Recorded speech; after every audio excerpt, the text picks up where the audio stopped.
So next up, we're going to be learning about metrics and systems and conversions between different units on the metric system using this chart that we've given each of the groups.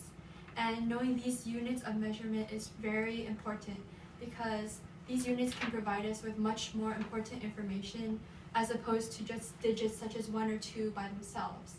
And these units can also be used to show the exact amounts of distances, of time intervals, masses of objects, and money as well. And aside from knowing the units of measurement, it's also key to understand how to convert between these different units because these situations are present in many of our everyday lives. So for example, you may have a recipe to make a cake and it includes the amount of flour that's needed in grams, but the bag of flour you have is in units of kilograms.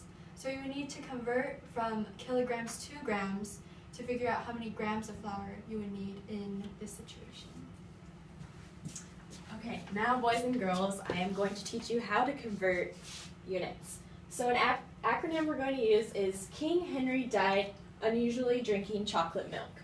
So it's easy to write it out downwards to remember. So the K in King stands for kilo, the H in Henry stands for hecto, the D in died stands for deca, and unusually stands for unit such as meters and grams, and the D in drinking stands for deci, and the C in chocolate stands for centi, and the M in milk stands for milli. So now, an easy way of remembering this is when we're converting is using the Joule rule. So D, R, U, L. And it stands for down, right, up, and left. So for example, if you're going from grams to kilo, you would go, if you're going up, you would move the decimal point 3 places to the left. But we will get to that further. So in other words, to remember this is a digit in one place represents 10 times as much as it represents in the place to its right, and 1/10 of what it represents in the place to its left. So we'll do an example problem together.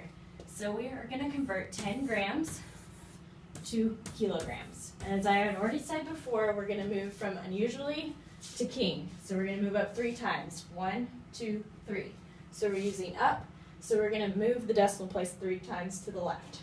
So we have our imaginary decimal place here. We're just going to go 1, 2, 3, and put it here, and put a 0 here. So now it will be 0.01 kilograms.